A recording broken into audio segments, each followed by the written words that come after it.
Nice one. Going to go straight again to another slightly older person to Femi, if he doesn't mind me saying. He's my contemporary, so he won't mind. I've been deep in the struggle with Dan since 1999, when NATO brought us together in their bombing of Serbia, and we opposed it when we were both students at that time at Sussex University. Through the campus came, well, not through the campus, through occupied Ramallah came the Che Leyla Youth Brigades, actually. And there's a few other people in the room here in regards to that who are involved. So yeah, Dan is a veteran radical published writer against colonialism, of course in the spirit of Che Leyla Youth Brigades and the Malcolm X movement. It's about the Brits, it's about the Brits, it's about the Brits. We're not going to let them get away with anything.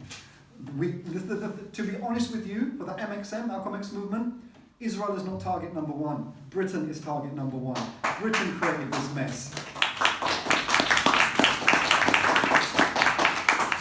Britain perpetuated this mess right up to, it's always perpetuated this mess. The only thing that slightly nuanced changed is US became the dominant imperialist power around the 50s into the 60s. That's all that changed. Slight change. Who created US?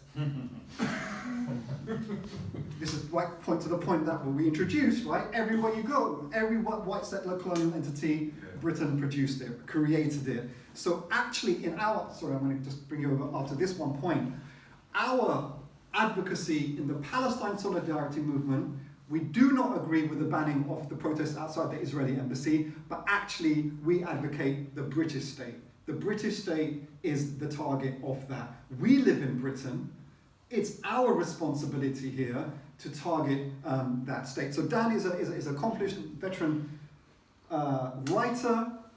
He's been decades in this struggle. He's been an activist since a teenager in Oxford. I remember actually when I first met you recently, then we got harassed by political police and all of this nonsense around our advocacy. That I think you probably had a file on you since you were about 15, 16 years old. Which was interesting. So he's been in a long time, and you're very lucky to have this guy locally as well, along with the whole team. So please welcome Dan Glazebrook to the team. Thank you, Brother Peter. Yeah, brothers and sisters, good to see you all here today and staying so long this cold for this event. Last week, our MPs in this country voted 2-1 to support a genocide, and we're now seeing this sort of horrifically surreal spectacle of where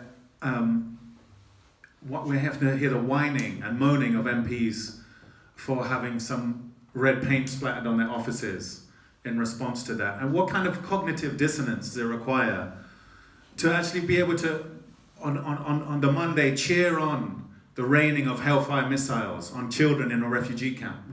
And on the Tuesday, play the victim because there's some red paint on your office and how intimidated you feel and how awful it is. But this is where we're at. But I wanted to talk a little bit about the kind of the ideology of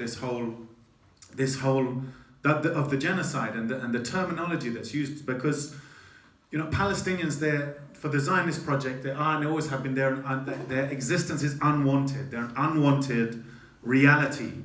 And Zionism doesn't want to be reminded that they exist, and it pushes them further and further out, and it doesn't want to think about them or be reminded of their existence. And the land of Palestine is not under Zion. It's not for Palestinians. This is inherent in the concept of Zionism, of Israel as a state for the Jewish people, not for anyone else, not for the indigenous people, not for the native Arabs. This land is not for them. And this is now already inherent, but it's been made explicit with the Likud government that have put on the record they would never accept a Palestinian state. They want, and they have. They'll talk of two-state solution, even talking about Israel and the West Bank and Gaza. In a way, it's confusing because there's only one Palestine, and it's been controlled by Israel for over 50 years. The whole of historic Palestine has been controlled by, including West Bank and Gaza, by Israel since 1967. And that's been the de facto case, and for Likud now they're saying this is exclusively the whole of historic Palestine, or there will never be a Palestinian state anywhere on it. And in fact, the whole of that territory from the river to the sea, to use that phrase, is to be forever Israel's sovereign territory, and quote from Netanyahu, for the exclusive use of Jews. So Palestinians are not wanted, and the whole project is one of ethnic cleansing. But I want to think about how that links then to how they justify this with these two phrases. We need to, first, the right to self-defense, and that requires, secondly, the elimination of Hamas. And I just want to think about, what does this mean, the elimination of Hamas? What is Hamas? Hamas is not only its armed wing, the Al-Qassam brigades, who, by the way, of course, even that armed wing under international law have the right to resist illegal occupation up to and including military resistance. But Hamas is not only at the Al-Qassam brigades, it has a vast network of social services, soup kitchens, runs a government bureaucracy, etc., etc., etc. In other words, the bulk of organized society in Gaza, that's Hamas. So if you're talking about eliminating all of that, that's already genocide. Even before you talk about this is actually the people in the most densely packed area in the world. So even to kill all of those Hamas, you're going to kill, 10 other people at the same time. And so we need to question this idea of what elimination of genocide, this logic of annihilation of whole large groups of society. It's disgusting. And I'm not a supporter of Hamas, but I'm even less a supporter of genocide. And then that goes back one step as well. What's this Israel's right to self-defense? Well, what is Israel? It's an ethnically exclusive state. It's a white supremacist state, like I say, that operates across the whole of historic Palestine. And there is no legal right of self-defense against a stateless occupied people. In international law, the right of self-defense means that if a state attacks another state, that state's allowed to respond. There's no legal right of self-defense against an occupied people that you occupy. And there's no moral right to defend a racial supremacist project. But what am I saying? Does this mean Israelis have to accept being slaughtered in October the 7th style attacks? No. Israelis have the right to expect a government that allows them to live their lives in peace. But this can't be achieved through military oppression, right? While Palestinians have no freedom, Israelis will have no security. That's the reality of settler colonialism. And that equation would not change if Hamas had never been born, right? But because one way or another, an occupied people will resist. And the more brutal the occupation, the more brutal will be the resistance. And that's not because I want it that way, or because the political leadership is Islamist at this moment, or any of the other gaslighting excuses that we hear for this genocide. That's just the reality of the conjunction of the politics, the political dynamics of racial supremacist settler colonialism with human nature, right? Oppression breeds resistance. It doesn't matter if Hamas was wiped off the planet. There will always be people who say, you know what, if you treat us like this, we're going to make you feel it. Yeah, and those people will organize and they will make you feel it. And what October 7th really showed is that there's no technical solution, there's no military solution to this issue, to this problem. There's only two paths. This is becoming increasingly clear. There's racial equality across the whole of historic Palestine, or there's genocide. Okay, and our government has made its choice, right? Including government and opposition.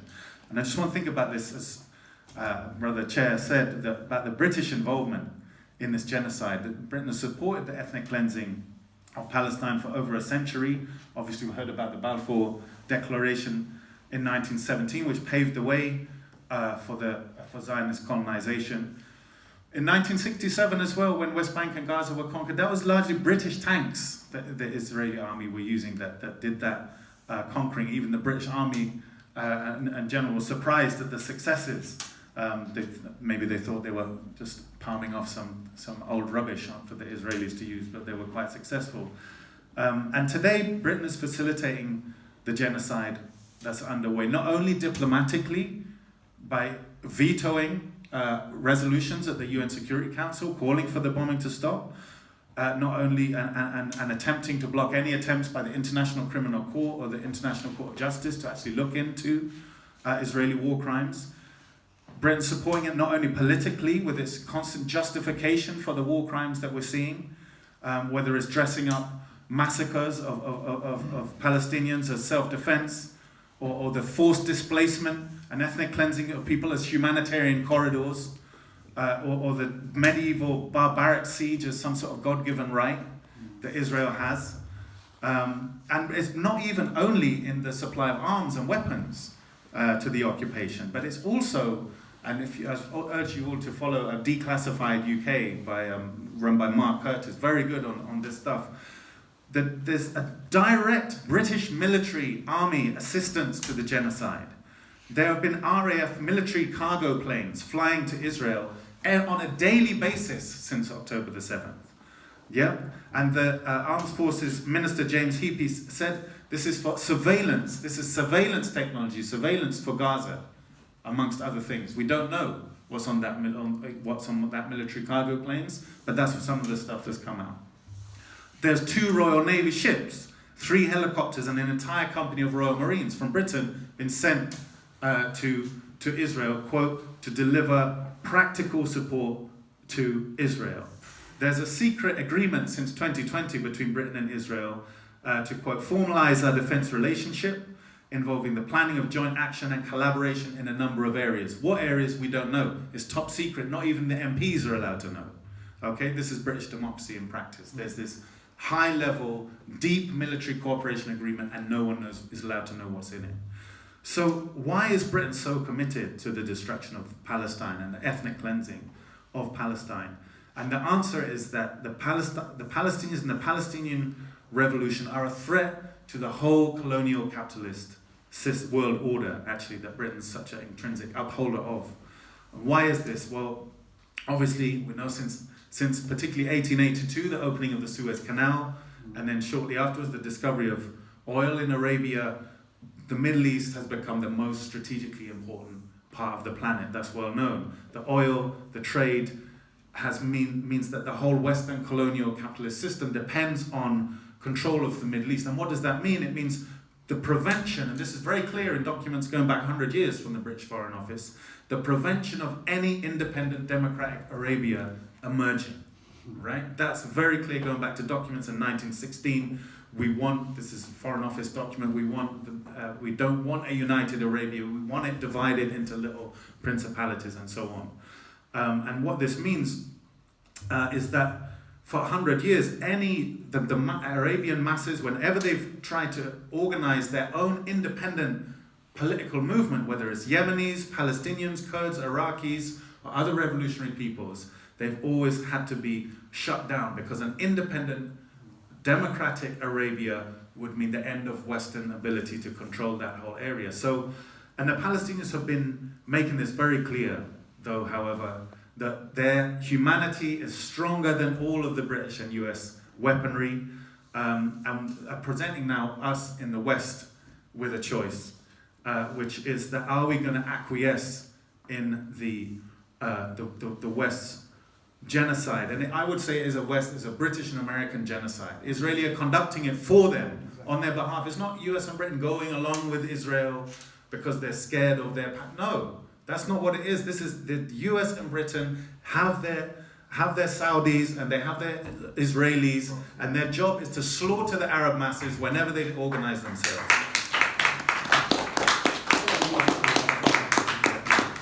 And so we have that choice as well. Are we going to stand for this, or like the Palestinians, are we actually going to be willing to fight and sacrifice and replace the monopolization of resources with justice and replace apartheid with equality? Thank you.